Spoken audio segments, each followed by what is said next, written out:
Hello viewers, আমি অন্তিক আবার চলে আসলাম নতুন আরেকটি সি প্রোগ্রামিং এর টিউটোরিয়াল নিয়ে। আজকের টিউটোরিয়ালে আমরা শিখব সোয়াপিং আর মিনিমাম আর ম্যাক্সিমাম ভ্যালু কিভাবে বের করে ওইটা। তো চলুন শুরু করি। ফার্স্ট অফ অল আমি আপনাদেরকে সোয়াপিং শেখাবো। আচ্ছা, সোয়াপিং মানে আমরা কি বুঝি? সোয়াপ মানে হচ্ছে ধরেন ধরেন আমার কাছে কোনো একটা জিনিস আছে, আমি আমার ফ্রেন্ডকে তার থেকে একটা জিনিস নিব এবং আমার কাছে যে জিনিসটি আছে তাকে সেটা দিব এবং আমার ফ্রেন্ড থেকে সেই জিনিসটি নিব। এই জিনিসটা হচ্ছে সোয়াপিং, মানে হচ্ছে একজন আরেকজনকে দেওয়া বা একটা থেকে আরেকটার সাথে এক্সচেঞ্জ করা, এটাই সোয়াপিং। সাপোজ আমার এই বক্সে হচ্ছে 10 টাকা আছে আর এই বক্সে হচ্ছে 20 টাকা আছে। তো বেশি কিছু না, আমি এই আমার যে প্রথম বক্সে ওই বক্সে 20কে নিয়ে আসবো, আর দ্বিতীয় যে বক্সটা আছে ওই বক্সে আমরা 10কে নিয়ে যাব। এই জিনিসটাকে বলা হয় সোয়াপিং। আমরা আশা করি বুঝলাম এই জিনিসটা হচ্ছে সোয়াপিং। তো প্রোগ্রামিংয়ে কিন্তু আমাদের বিভিন্ন প্রবলেম সলভ করার জন্য আমাদেরকে সোয়াপিং মেথডটাকে ব্যবহার করতে হয়। তো কিভাবে করব সাপোজ, আচ্ছা আমি এগুলো একটু ক্লিন করি।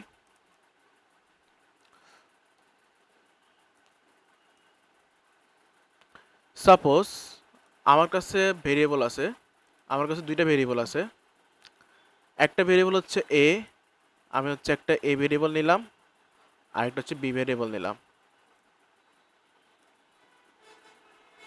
এই ভেরিয়েবল আর হচ্ছে বি ভেরিয়েবল আমাকে বললো যে এই দুই ভেরিয়েবলের মধ্যে সোয়াপ করো, এই দুই ভেরিয়েবলকে সোয়াপ করো, মানে এতে যা থাকবে তা বিতে নিয়ে যাও, বিতে যা থাকবে তা এতে নিয়ে আসো। আচ্ছা, তো কিভাবে করব? সাপোজ আমার এই ভেরিয়েবলের মধ্যে আছে হচ্ছে 10 আর বি ভেরিয়েবলের মধ্যে আছে 20, কারণ দুটো ইন্টিজার ভ্যালু আছে। আচ্ছা, একটা হচ্ছে 10, একটা হচ্ছে 20। তো এই 10 আর 20কে কিভাবে সলভ করব? তার মানে তো আমরা তো জানি, তার মানে কি, তার মানে 20কে আমরা এখানে এর মধ্যে নিয়ে আসবো আর 10কে বি এর মধ্যে নিয়ে আসবো। আচ্ছা, তো আমরা যখন স্বাভাবিকভাবে এটা দেখি তাহলে কিন্তু আমাদের কাছে এই জিনিসটাকে সিম্পল মনে হচ্ছে, আসলে সিম্পল না। আমাদের প্রোগ্রামিংয়ে কি হয়, আমাদের যে র্যামের মধ্যে প্রথমত আমাদের এই বিরের মধ্যে 10টা আমাদের ইনসার্ট করা, আমাদের অ্যাসাইন করা থাকেই। বির মধ্যে আমরা 20টাকে আমরা ইনিশিয়ালাইজ বা অ্যাসাইন করে দিই। তো দেওয়ার পরে যখন আমি 10কে আমরা 10কে কীভাবে নিই, আমরা অ্যাসাইন অপারেটরের মাধ্যমে একটা ভ্যালু থেকে আরেকটা ভ্যালুতে নিই। সাপোজ আমরা যখন এভাবে করে দিই,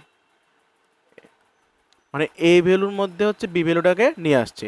তার মানে কি, তার মানে এর মধ্যে বি ভ্যালু, বিতে কত আছে 20, আর এতে আছে সরি বিতে আছে 20, আর এখানে বিতে 20ই আছে।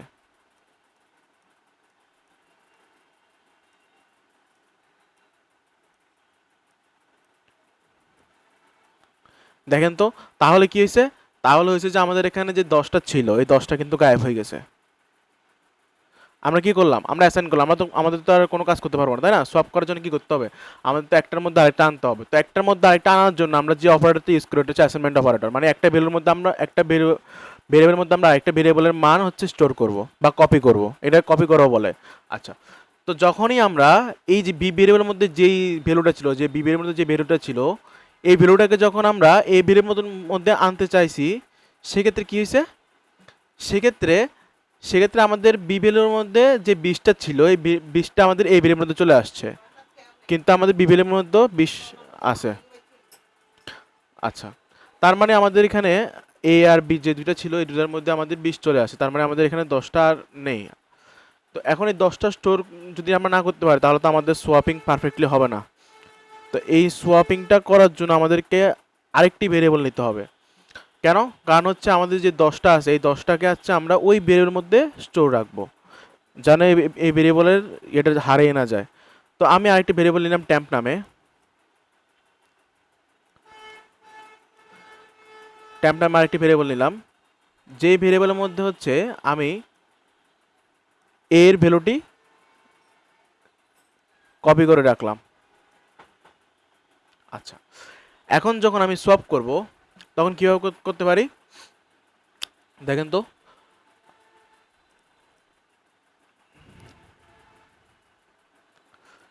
এখন দেখেন আমাদের ভেরিয়েবল অনুযায়ী আমাদের এই ভেরিয়েবলের মধ্যে আছে কত, আমাদের এই ভেরিয়েবলের মধ্যে আছে 10, বি ভেরিয়েবলের মধ্যে আছে কত 20। আমাদের এই ভেরিয়েবলটার এই টাইম ভেরিয়েবলের মধ্যে হচ্ছে প্রথমে আমরা কি করলাম, এই ভেরিয়েবল যে ছিল যে হারায় যাচ্ছিল সেই হারানো মানটিকে আমরা টাইম ভেরিয়েবলের মধ্যে সেভ করে রাখলাম, স্টোর করে রাখলাম, অ্যাসাইন করে রাখলাম। আচ্ছা, তার মানে এখন আমাদের 10 ভেরিয়েবলের মধ্যে এখন কত আছে, আমাদের 10 ভেরিয়েবলের মধ্যে এখন 10 স্টোর আছে। আচ্ছা, এখন আমরা যদি একটু চিন্তা করি, এখন যদি আমরা এই যে এই ভেরিয়েবলের মধ্যে যদি বি ভেরিয়েবলের মান অ্যাসাইন করি, তার মানে কি, তার মানে হচ্ছে এর মধ্যে হচ্ছে বি এর মানটা চলে আসছে, তাহলে এর মধ্যে কত আসছে 20 চলে আসছে। আচ্ছা, এখন যদি আমি বি ভেরিয়েবলকে যদি বি ভেরিয়েবলের মধ্যে যদি টেম্প ভেরিয়েবল রাখি, এখানেও কিন্তু আমাদের স্টিল এখনও কিন্তু 20 আছে, কারণ আমরা এটা নিয়ে কোনো কাজই করে নাই, তাহলে আমাদের বি ভেরিয়েবলের মধ্যে এখনও 20 আছে। তো আমরা যদি এখন বি ভেরিয়েবলের মধ্যে যদি টেম্প ভেরিয়েবলকে দিয়ে দিই, তাহলে দেখেন তো টেম্পের মধ্যে এখন কত আছে 10, এই 10টা কি আমাদের বি ভেরিয়েবলের মধ্যে চলে আসছে কিনা,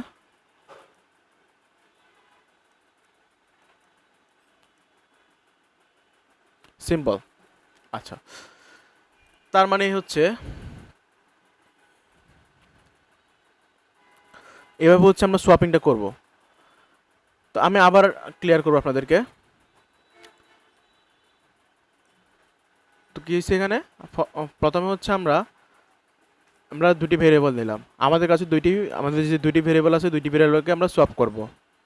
আচ্ছা, তো আমি একটা এ নামে একটা ভেরিয়েবল নিলাম, আর হচ্ছে বি নামে আরেকটি ভেরিয়েবল নিলাম, এটার নাম দিলাম হচ্ছে এ, এটার নাম দিলাম হচ্ছে বি।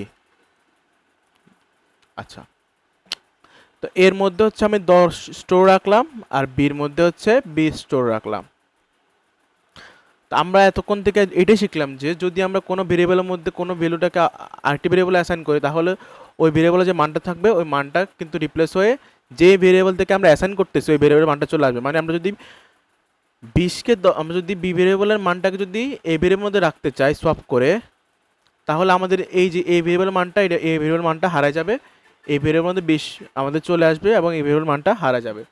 এই হারানোর জন্য আমরা নতুন আরেকটি ভেরিয়েবল নিলাম, যে ভেরিয়েবলের মধ্যে হচ্ছে আমাদের এই ভেরিয়েবলটা ভ্যালুটাকে আমরা অ্যাসাইন করে রাখবো যেন হচ্ছে হারিয়ে না যায়, যেন আমরা পরবর্তী সোয়াপিং করতে পারি, নাহলে কিন্তু আমাদের সোয়াপিংটা হবে না। তো আমরা এই ভেরিয়েবলের যে মানটা ছিল এই ভেরিয়েবল মানটাকে আমরা এখানে স্টোর রাখলাম, সরি এখানে 10 হবে।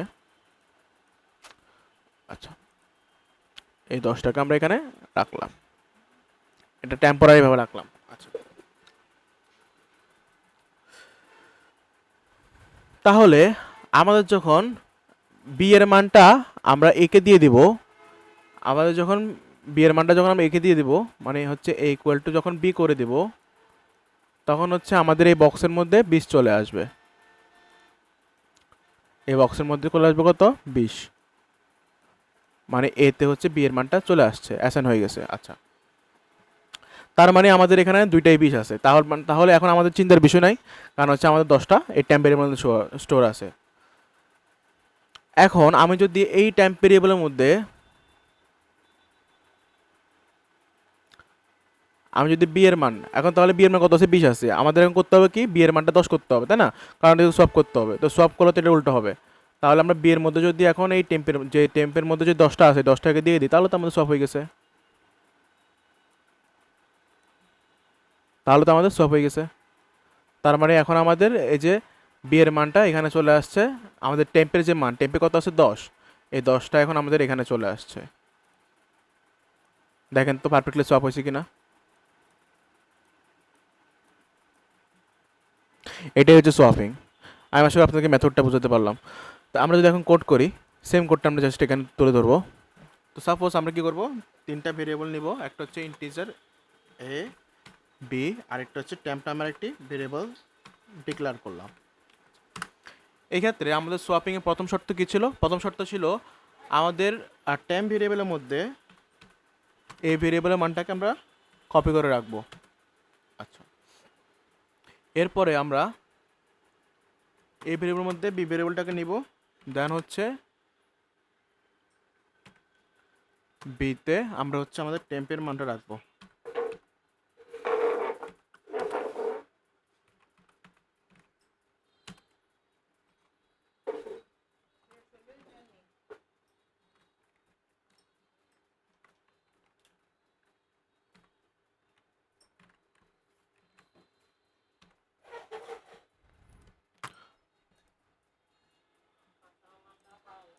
আচ্ছা, এখন যদি আমি স্ক্যানআপ ফাংশন দিয়ে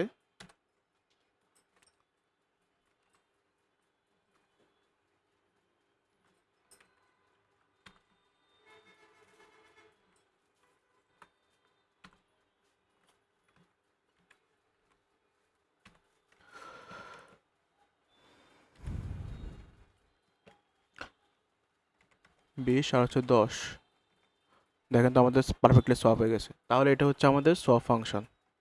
কীভাবে আমরা সলভ করতে সেই সোয়াপ মেথড।